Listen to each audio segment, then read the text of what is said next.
బ్రహ్మార్పణం బ్రహ్మ హవిర్బ్రహ్మాగ్నో బ్రహ్మణాహుతం బ్రహ్మైవ తేన గంతవ్యం బ్రహ్మకర్మ సమాధినా. యజ్ఞమునందున్న హోమ సాధనములు, హోమ ద్రవ్యములు, హోమాగ్ని, హోమము చేయువాడు, హోమము చేయబడినది అన్ని బ్రహ్మస్వరూపములే అనే ఏకాగ్ర భావముతో ఆ యజ్ఞ కర్మలను చేయు మనిషి బ్రహ్మమునే పొందగలడు. ఈ ప్రపంచంలో అన్ని బ్రహ్మస్వరూపమే కాని వేరేవి ఏవీ కాదు అనే ఈ విషయాన్ని ఎప్పుడూ జ్ఞాపకం ఉంచుకొని కర్మ చేయవలను.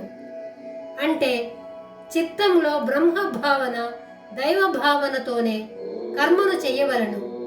అటువంటి ఆ కర్మ యజ్ఞముగా మారుతుంది. పూర్వకాలంలో, ముఖ్యంగా ద్వాపర యుగంలో యజ్ఞములు ఎక్కువగా జరుగుతుంటాయి. అందువలన యజ్ఞం చేస్తున్నప్పుడు యజ్ఞం, యజ్ఞ సామగ్రి, ఇంకా యజ్ఞం చేయువారు బ్రహ్మస్వరూపులే అనుకోవాలి అని తెల్పడమైనది.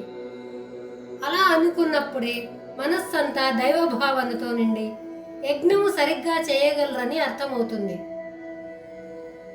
ఈ విధమైన పద్ధతిని ఉదాహరణగా తీసుకుని ఈ కాలంలో ఏదైనా ఉపయోగపడే పని చేపట్టినప్పుడు ఆ చేస్తున్న పనికి సంబంధించిన అన్ని విషయాలు ఒక యజ్ఞం మాదిరి భావించాలి.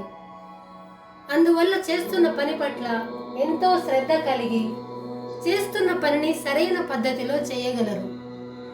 సమాధిన అని చెప్పడం వలన ఏకాగ్ర చిత్తంతో, ఇంకా బ్రహ్మ భావనతో అంటే దైవ భావనతో కర్మలను ఆచరించినప్పుడు ఆ చేస్తున్న కర్మ కర్మగా ఉండక ధ్యానముగా, సమాధిగా మారిపోతుంది.